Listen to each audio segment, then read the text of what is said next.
Hello everyone. Models के lecture number 4 में आप सभी का स्वागत है। पिछले लेक्चर में हमने समाप्त कर लिया था अपना प्योर मॉडल्स का टॉपिक। यहाँ पे हमारे टाइप्स ऑफ मॉडल में दो टाइप हो जाते हैं कंप्लीट। पहला हमारा सेमी मॉडल्स, जिन्हें हम पार्शियल मॉडल के नाम से भी जानते हैं। दूसरा हो जाता है हमारा प्योर मॉडल, और उसको भी हम कर चुके थे समाप्त। आज हम पढ़ेंगे कुछ कॉन्सेप्ट जो रिलेटेड है हमारे प्योर मॉडल से। तो चलिए स्टार्ट करते हैं आज का लेक्चर। सबसे पहले हमारी हेडिंग हो जाएगी concepts related to pure models।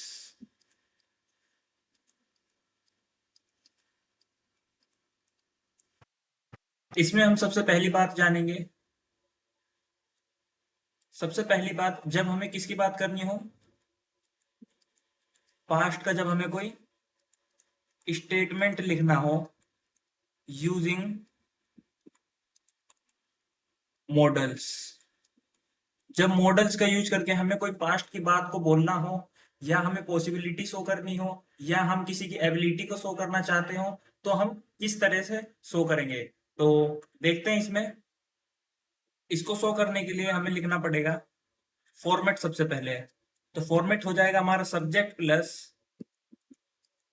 Would plus have plus third form of verb. ये है हमारा मॉडल वुड से बनने वाला, जो हमारी पास्ट की बात को शो करेगा। ऐसे ही आ जाता है हमारा सब्जेक्ट के बाद might plus have plus third form of verb. Same यहाँ पे आ जाएगा could plus have plus third form of verb. एक और आ जाता है हमारा शुड, जो कि सेल का पास्ट होता है। उसको हम पहले ही पढ़ चुके हैं, तो यहाँ पे दोबारा पढ़ने की जरूरत नहीं है।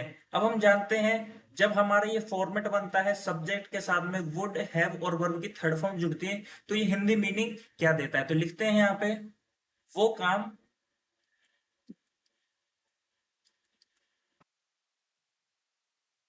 हो जाना था। वो काम हो जाना था, है ना। माइट क्या दिखाता है, आपकी पॉसिबिलिटी को दिखाता है। तो पास्ट में क्या बोलेगा, वो काम हो सकता था, वो काम शायद हो जाता, वो काम शायद हो जाता। तीसरा, कुड हमारी पास्ट की एबिलिटी को दिखाता है। तो यहाँ पे लिखेंगे हम, वो काम हो सकता था। वो काम, काम यहाँ पे क्या है, एक्शन है आपका, ठीक है। तो लिखेंगे वो काम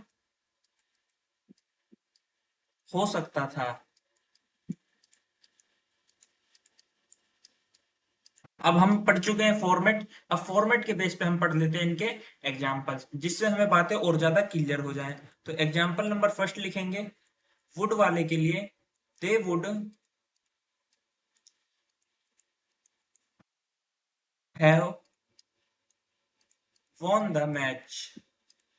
they would have won the match. देखो फॉर्मेट क्या आ रहा है, वुड हैव प्लस में थर्ड फॉर्म ऑफ वर्ब। इसका हिंदी मीनिंग आता है वो मैच जीत जाते, वो काम हो जाना था, यानी वो मैच जीत जाते। यहाँ पे आपका एक्शन किसका हो रहा है, जीतने का। किसे जीतने का, मैच को जीतने का। वो काम आपका हो जाना था, यानी वो मैच जीत जाते हैं, ठीक है।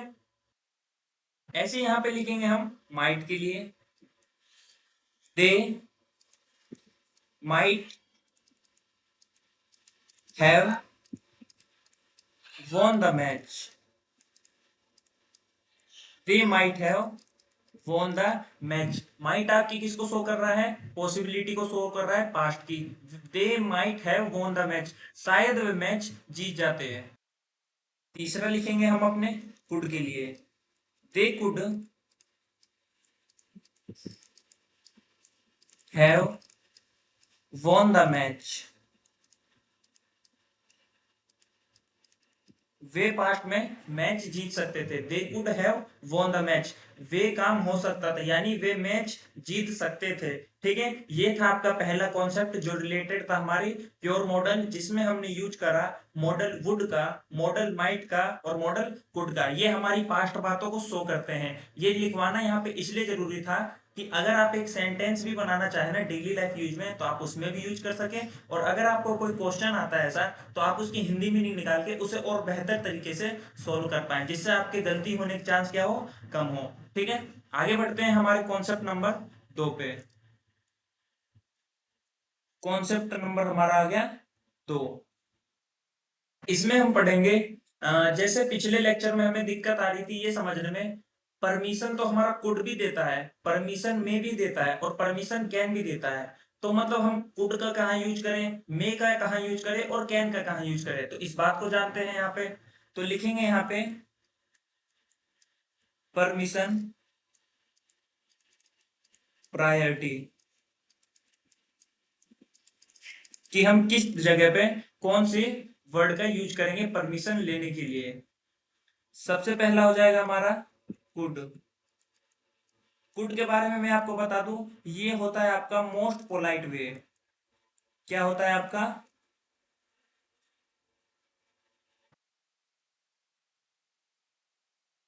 मोस्ट पोलाइट वे होता है आपका परमिशन लेने के लिए।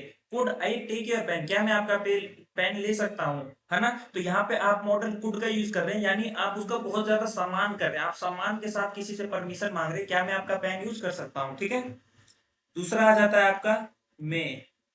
और मे जो है आपका एग्जाम में सबसे ज्यादा अप्रोप्रिएट माना जाता है। एग्जाम में क्या माना जाता है, सबसे ज्यादा अप्रोप्रिएट माना जाता है। अभी मैं आपको एग्जाम्पल से भी समझाऊंगा इन बातों को। ठीक है, कोई दिक्कत वाली बात नहीं है। तीसरा आ जाता है हमारा कैन। कैन के बारे में हमें क्या पढ़ा जाता है, हम अपने दोस्त से जैसे बोलते हैं, अपने उम्र के लोग से बोलते हैं, क्या मैं तुम्हारा पेन ले सकता हूँ, क्या मैं तेरा पेन ले सकता हूँ, मेरे दोस्त, है ना। तो हम फ्रेंड से जब बातचीत में बात करते हैं ना नॉर्मल, तो हम कैन का यूज करते हैं। लेकिन ध्यान रखना, पहली बात तो ये कैजुअल टॉक में यूज होता है, ये कैजुअल टॉक में यूज होता है। और दूसरी बात ये हम यूज करते हैं स्पोकन में। एग्जाम में हमें इसका बहुत कम यूज करना होता है। ठीक है, अब देखो, कुड का यूज करते हैं हम सबसे ज्यादा पोलाइट वे में, हम किसी की बहुत ज्यादा रिस्पेक्ट शो करने के लिए कुड का यूज करते हैं। मैं आपका आप कह सकते हैं परमिशन लेने का सबसे बेस्ट तरीका है आपके एग्जाम में, मैं आपका सबसे बेस्ट तरीका है एग्जाम में। कैन का यूज हम स्पोकन में करते हैं, ठीक है, एग्जाम में इसका बहुत कम यूज करते हैं। अब कब यूज करना है कब नहीं, इसको समझते हैं एग्जाम्पल से।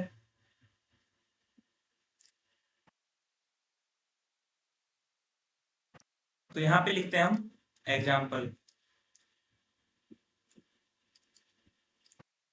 माई friend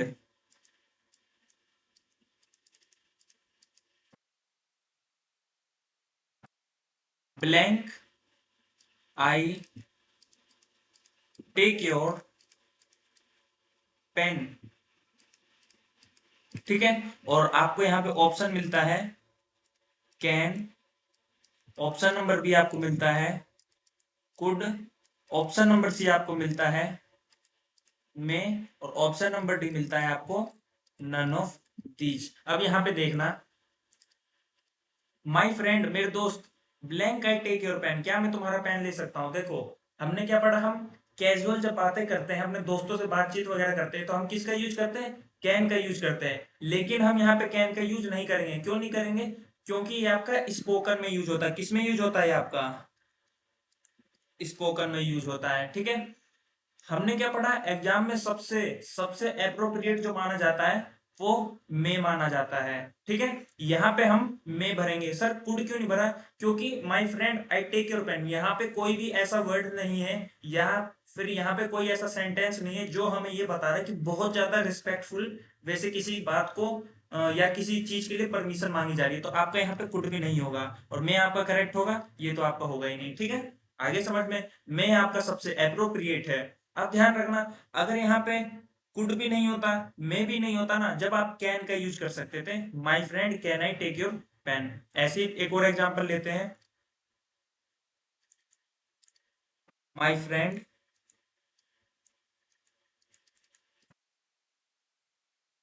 blank I take your pen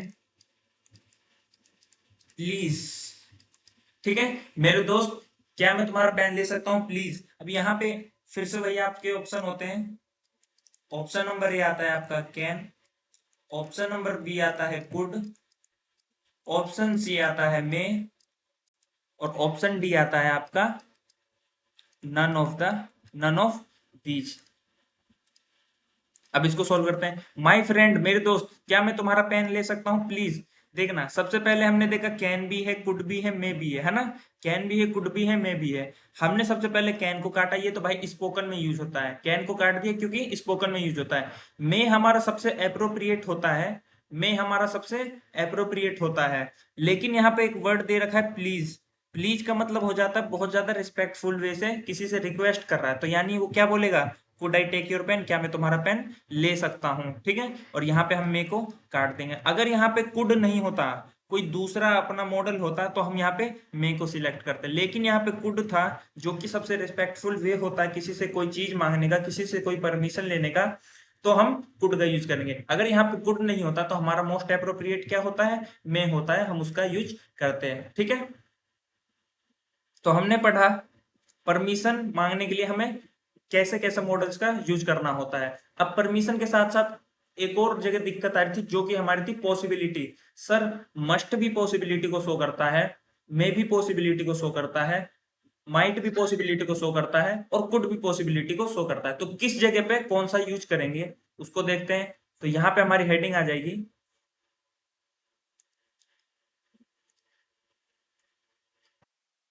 possibility, priority. Spelling भूल गया मैं तो। PRIORITY, priority. इसमें हम देखते हैं, हम यूज करते हैं मस्ट का। ठीक है, हम यूज करते हैं मे का। तीसरा, यूज करते हैं पॉसिबिलिटी को शो करने के लिए माइट मॉडल का। चौथा, यूज करते हैं पॉसिबिलिटी को शो करने के लिए मॉडल कुड का।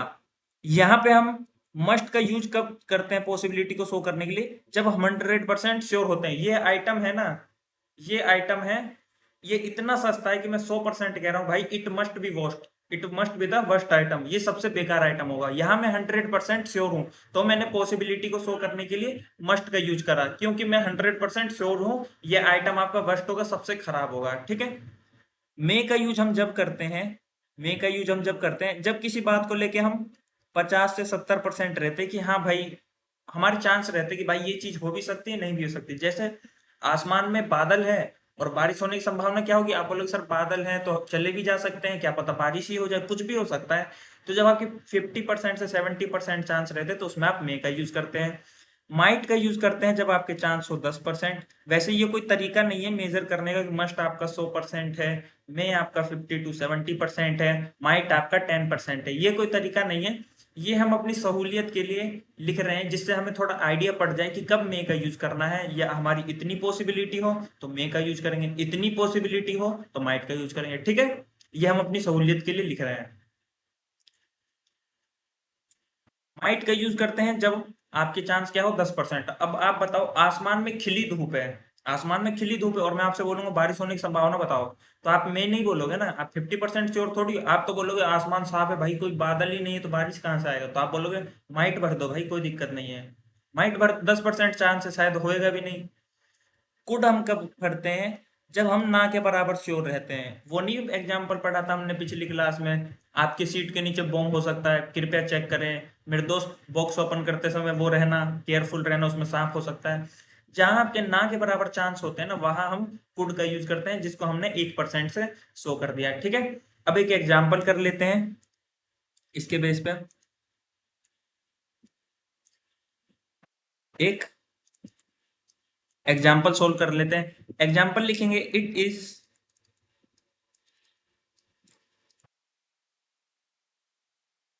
lightning and thundering. It blank rain. Option है आपके must, option B might, option C may, and option D could. भरोसे। अब देखो इसका solution. It is lightning and thundering. बिजलियां कड़क रही है और बादल गरज रहे हैं, तो अब आप बताओ बारिश होने की संभावना कितनी है। देखो, हमने ये भी पढ़ा था कि रेन के केस में हम हमेशा ना मे और माइट का यूज करते हैं। क्यों? क्योंकि आप नेचुरल चीज को लेके श्योर नहीं हो सकते। आप 100% नहीं कह सकते कि भाई मैं 100% श्योर हूँ बारिश आएगी। आप कभी भी ऐसे नहीं कह सकते रेन के केस में।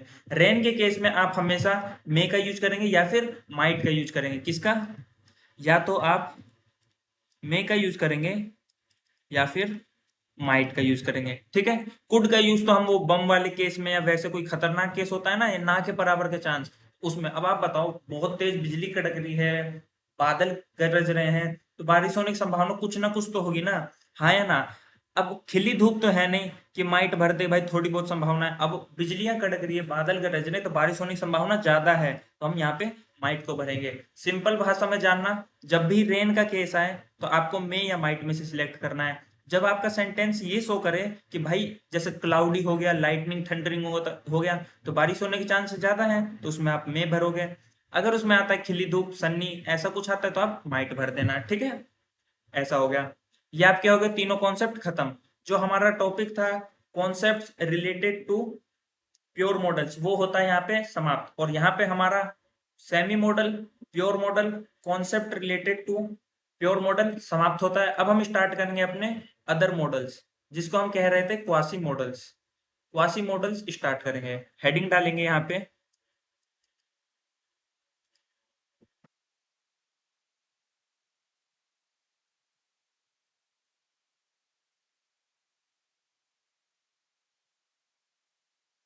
Quasi models. क्वासी मॉडल्स में सबसे पहले पढ़ेंगे हम modal has to, modal have to, and modal had to. ये तीनों मॉडल जो है हमारे अदर मॉडल यानी क्वासी मॉडल, इनको हम एक साथ समाप्त करेंगे। यहाँ पे ये जो आपके हैज टू और हैव टू हैं, हैज आपका प्रेजेंट का वर्ड है, हैव आपका प्रेजेंट का वर्ड है, तो हैज टू और हैव टू भी आपके किसके हो जाएंगे?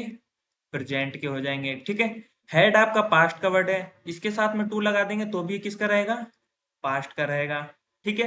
अब हम लिखते हैं यहाँ पे एक सेंटेंस।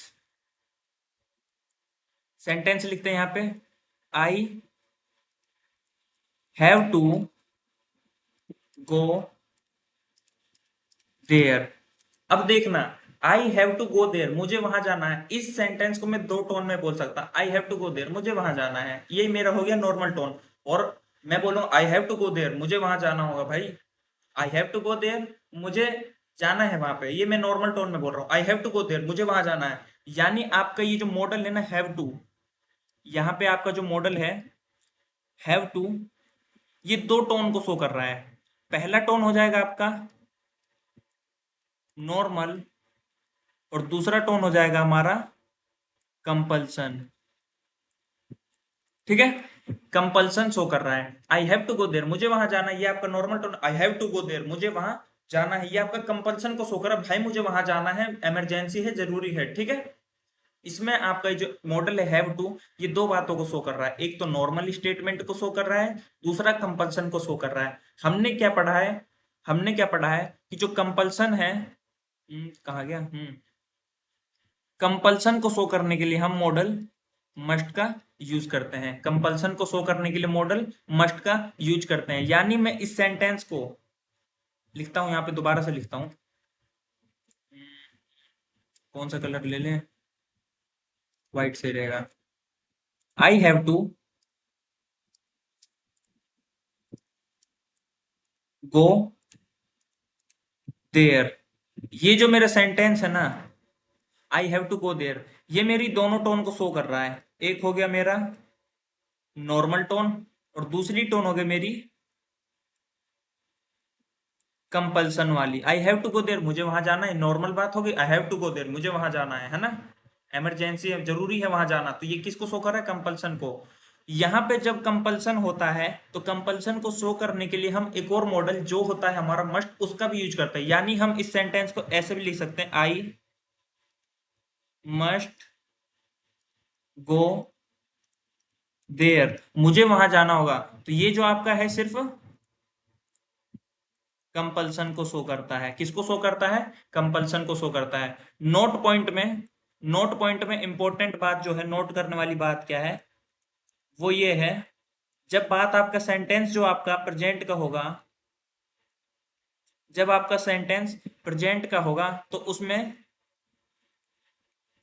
कंपल्सन को शो करने के लिए, जब आपका सेंटेंस प्रेजेंट का होगा, जैसे हैव टू, ये किसका सेंटेंस है, प्रेजेंट का है, जब आपका प्रेजेंट में कंपल्सन को शो करना होगा तो आप हैज टू या फिर हैव टू की जगह मस्ट का यूज कर सकते हैं, ठीक है। I have to go there, जब आपको नॉर्मल बात कहनी होगी तो आप बोलोगे I have to go there. जब कंपल्सन को शो करना होगा तो आप I have to go there इसका भी यूज कर सकते हैं, और आई मस्ट गो देयर इसका भी यूज कर सकते हैं, ठीक है।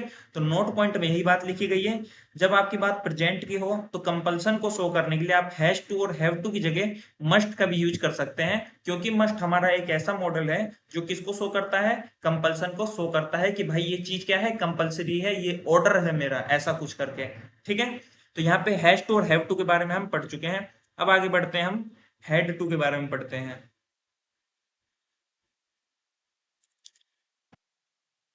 यहां हम पढ़ेंगे हैड टू के बारे में। हैड टू हमारा किसका सेंटेंस है, पास्ट का है, इतना हमें समझ में आ रहा है। हैड टू किसके बारे में है, पास्ट के बारे में है। अब लिखते हैं I had to go there, मुझे वहां जाना था। देखो सेंटेंस आपका सेम है, डिफरेंस कहाँ है, हैव की जगह हमने हैड का यूज कर दिया। यूज इसलिए कर दिया क्योंकि अब हमें पास्ट की बात करनी है, ठीक है, अब हमें पास्ट की बात करनी है, इसलिए हमने हैज की जगह हैड को लिख दिया। I had to go there, मुझे वहां जाना है। ये सेंटेंस आपका एक नॉर्मल टोन भी हो सकता है, ये सेंटेंस आपका एक नॉर्मल टोन भी हो सकता है, और कंपल्सन भी हो सकता है, ठीक है। I had to go there, मुझे वहां जाना था, I had to go there, मुझे वहां जाना ही था, ठीक है, इमरजेंसी थी इसलिए वहां जाना था। तो आप इस मॉडल, आप ये जो मॉडल है ना हैड टू, इसका यूज करते हैं नॉर्मली स्टेटमेंट में भी और कंपल्सन को शो करने पे भी। याद क्या रखना है, हैड टू है ना, कंपल्सन को शो करने के लिए मस्ट का यूज नहीं कर सकते, आप मस्ट का यूज नहीं कर सकते। आगे बढ़ते हैं, थोड़ी और बात जानते हैं क्यों नहीं यूज कर सकते, कैसे। I had to go there, ये सेंटेंस आपका दोनों टोन शो करता है, नॉर्मल और compulsion. I had to go there, मुझे वहां जाना था, नॉर्मल बात, I had to go there, मुझे वहां जाना था भाई, है ना, इमरजेंसी थी, ये बात क्या होगी आपकी, कंपल्सन की होगी। लेकिन अब आई मस्ट गो देयर, इसको नहीं कर सकते, आई मस्ट गो देयर नहीं कर सकते, क्यों, had to not is equal to must. जब आपको कंपल्सन को शो करना हो ना पास्ट में, जब आपको पास्ट में कंपल्सन को शो करना हो तो आप मस्ट का यूज नहीं कर सकते हैं। इस बात को हम नोट करके लिखते हैं, इस बात को नोट करके लिखते हैं, जब हमें बात पास्ट की करनी हो और हमें उसमें कंपल्सन को शो करना हो, कोई काम हमारा कंपल्सरी है, कोई एक्शन हमारा कंपल्सरी है, जैसे इसमें था जाने का कि I had to go there, मुझे वहां जाना था। जब हमारी बात पास्ट की हो और उसमें हमें कंपल्सन को शो करना हो तो हम मॉडल यूज करेंगे हैड टू का, और ध्यान रखेंगे हैड टू जो है ना वो नॉट इक्वल टू मस्ट है। पास्ट के कंपल्सन को शो करने के लिए आप हैड टू का यूज करेंगे, ना कि मस्ट का। पास्ट के कंपल्सन को शो करने के लिए आप मॉडल हैड टू का यूज करेंगे, मस्ट का यूज नहीं करेंगे। जबकि प्रेजेंट के कंपल्सन को शो करने के लिए, प्रेजेंट के कंपल्सन को शो करने के लिए आप हैज टू और हैव टू की जगह मॉडल मस्ट का भी यूज कर सकते हैं, ठीक है। तो यहाँ पे हमारा क्वासी मॉडल का पार्ट खत्म होता है, पूरा पार्ट नहीं, मतलब हैज टू, हैव टू और हैड टू। सिंपल बात, नॉर्मल बात और सबसे पॉइंट वाली बात बता दूं आपको, तो आपको बस ये याद रखना है, ये प्रेजेंट के कंपल्सन को शो करने के लिए हैज टू, हैव टू या फिर मस्ट का यूज कर सकते हैं, जबकि पास्ट के कंपल्सन को शो करने के लिए आप बस वर्ब वो मॉडल हैड टू का यूज कर सकते हैं, मस्ट का यूज नहीं कर सकते हैं। बढ़ते हैं अगले मॉडल की तरफ, अगले क्वासी मॉडल की तरफ। अ, इसको दे देते हैं नंबर तीसरा। हमने हैज टू हैव टू को नंबर पहला दिया और हैड टू को दूसरा नंबर दिया, तीसरा नंबर आ जाता है हमारा बी एबल टू। ये आपका बहुत आसान है। एग्जामिनर क्या करेगा, मैं टू द पॉइंट बता देता हूँ एग्जामिनर क्या खेल खेलता है इसमें। एग्जामिनर क्या करेगा, आपको दे देगा कैन प्लस में बी एबल टू। बी की फॉर्म आपको पता होगा, देखो यहां आपका जो आना होगा आएगा, यहां आपका जो आना होगा आएगा। एग्जामिनर आपको कैन दे देगा और बी एबल टू दे देगा। बी की फॉर्म आपको पता होगी इज एम आर वाजवर। इस बात को मैं एग्जाम्पल से आपको समझाता हूं, अच्छे से समझ में आएगा। एग्जाम्पल लिखेंगे, he can be able to solve this sum. He can be able to solve this sum. अब यहां पे देखना, कैन हमारा एक मॉडल हो गया, बी एबल टू हमारा दूसरा मॉडल दे दिया। एग्जामिनर क्या करेगा, सिंपल सॉर्टेड बात है, एग्जामिनर आपको ये सेंटेंस देगा, इसमें हम दो मॉडल का यूज नहीं कर सकते, क्योंकि कैन किसको दिखाता है, एबिलिटी को दिखाता है, और be able to, he is able to do this work, वह इस काम को कर सकता है, वो इस काम को करने के योग्य है। दो मॉडल हमारी योग्यता को नहीं दिखाएंगे, ठीक है। एक सेंटेंस में दो मॉडल नहीं आ सकते जो हमारी एबिलिटी को शो करे, क्योंकि ये क्या हो जा रहा है, सुपरफ्लुअस हो जा रहा है। इसको सेंटेंस को या तो हम ऐसे लिखेंगे, he can solve this sum, he can solve this sum, आपका ये सही है। या फिर आप इसे लिखेंगे, he is able to solve this sum, he is able to solve this sum, ये आपका सही है। एग्जामिनर आपको ये दोनों एबिलिटी शो करने वाले जो वो है ना मॉडल्स, एक साथ लगा के देना है, वो देगा, और आपको क्या कर देना है, एरर मार्क कर देना है, क्योंकि दो हमारे एबिलिटी शो करने वाले मॉडल्स एक सेंटेंस में नहीं आएंगे, क्योंकि वो कॉन्सेप्ट हमारा सुपरफ्लोज का बन जाता है। अब पढ़ते हैं हमारे चौथे नंबर के मॉडल पे,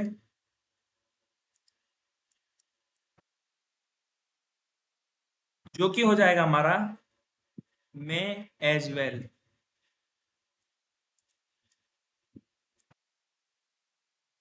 और इसी के साथ पढ़ते हैं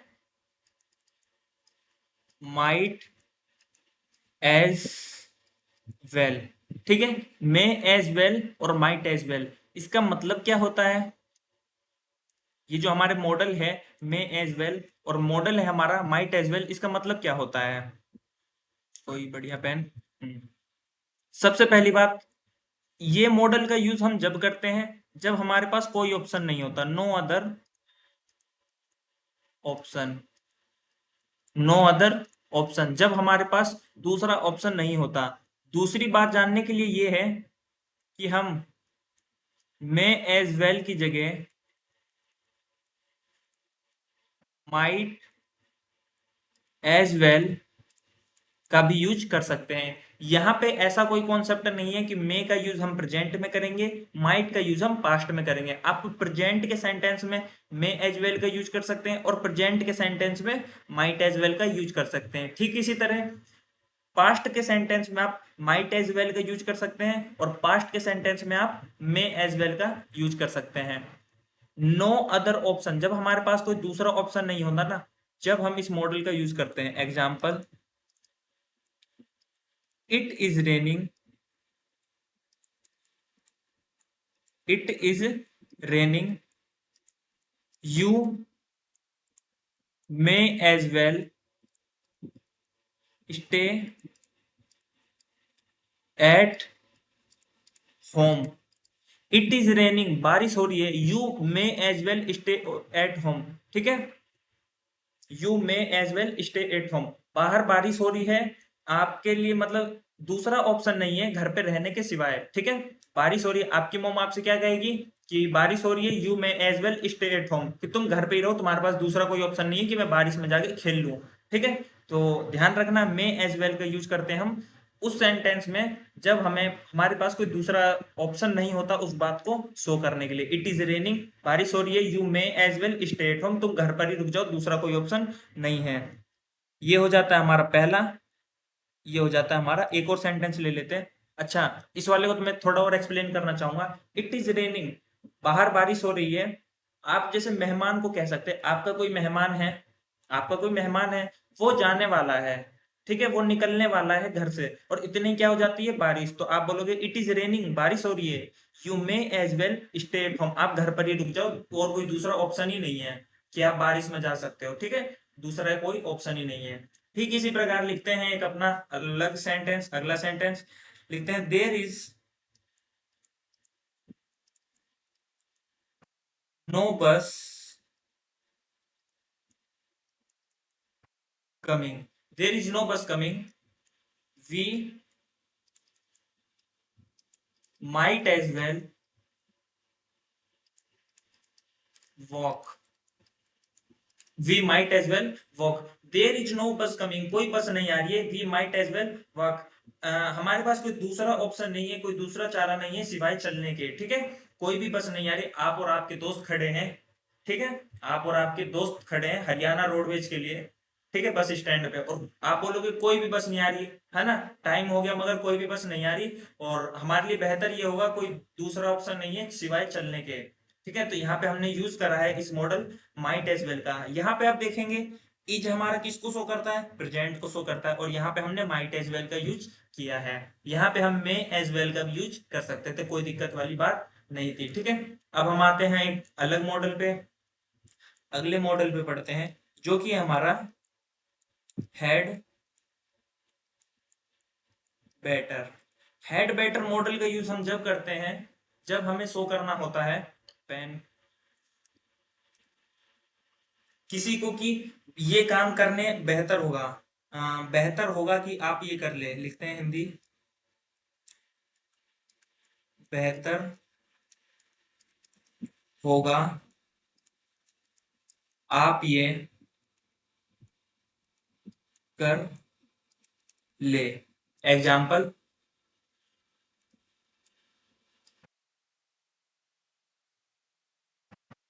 it is raining, it is raining, you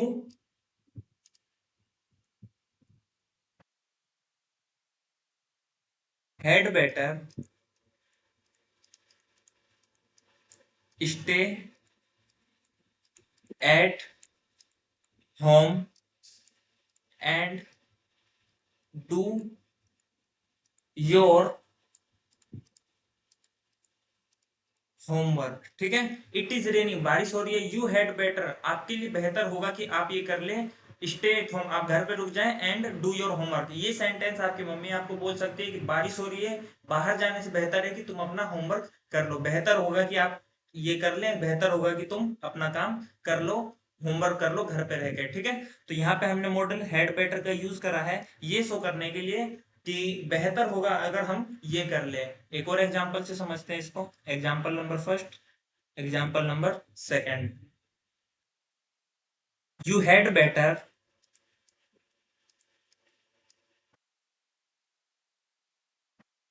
not be late for the meeting. ठीक है, for the meeting, you had better, आपके लिए बेहतर होगा कि आप मीटिंग के लिए लेट ना हो। देखो, इसका मीनिंग ये तो आता है कि बेहतर होगा आप ये कर ले। एक दूसरी बात और है जो कि इसमें आती है कि इसका रिजल्ट जो है, रिजल्ट जो है इसका नेगेटिव होगा। इसका रिजल्ट क्या होगा, नेगेटिव होगा। हेड बेटर मॉडल का यूज हम जब करते हैं जब हम ये कहना चाह रहे हो बेहतर होगा आप ये कर ले, नहीं तो इसका रिजल्ट नेगेटिव हो। बेहतर होगा आप ये कर ले, नहीं तो इसका रिजल्ट नेगेटिव होगा, कुछ नुकसान हो सकता है। इट इज रेनिंग, बारिश हो रही है, you had better stay at home and do your homework. बाहर बारिश हो रही है, तुम्हारे लिए बेहतर होगा कि तुम घर पे रहो और अपना होमवर्क करो, नहीं तो क्या पता तुम बाहर जाओ, तुम बीमार हो जाओ, है ना, वरना नुकसान हो सकता है ना, क्या पता तुम बाहर जाओ, भीग जाओ और बीमार हो जाओ। यू हैड बेटर, ठीक है, not be late for the meeting, यहाँ पे फिर से हैड बेटर मॉडल का यूज हो रहा है। तो ये क्या कहना चाह रहा है, बेहतर होगा आप मीटिंग के लिए लेट ना हो, वरना नुकसान हो सकता है। ठीक है, आ गया समझ में। हेड बेटर मॉडल का यूज हम जब करते हैं, जब हम ये कहना चाह रहे हो कि आप इस मतलब आप बेहतर होगा आप ये काम कर लें, नहीं तो इसका रिजल्ट नेगेटिव हो सकता है। ठीक है, तो यहाँ पे हमारे क्वासी मॉडल्स भी होते हैं खत्म, और यहाँ पे हमारा मॉडल्स का पार्ट होता है कंप्लीट। अब हम अगले लेक्चर में पढ़ेंगे कंडीशनल टॉपिक के बारे में। किसके बारे में पढ़ेंगे, कंडीशनल टॉपिक के बारे में। फिर उसके बाद करेंगे हम प्रैक्टिस। अगर कोई हमारा नया क्वेश्चन आता है तो हम उसके नोट्स जो है, उसके जो कॉन्सेप्ट है अपने नोट्स में इंक्लूड करेंगे। ठीक है, कभी ईगो नहीं पालना है कि थ्योरी पढ़ ली तो क्वेश्चन क्यों नहीं बन रहा। एक आध क्वेश्चन आते हैं ऊट पटांग से, है ना, तो उनको हम संग के संग इंक्लूड करते रहेंगे अपने नोट्स के अंदर। ठीक है, तो उम्मीद करता हूँ आपको आज का लेक्चर अच्छे से समझ में आया होगा, आपको अच्छे से बातें समझ में आई होंगी। तो एक कमेंट करके जरूर जाना अगर आपको आज का लेक्चर पसंद आया, आपके कॉन्सेप्ट अच्छे से क्लियर हुए। धन्यवाद।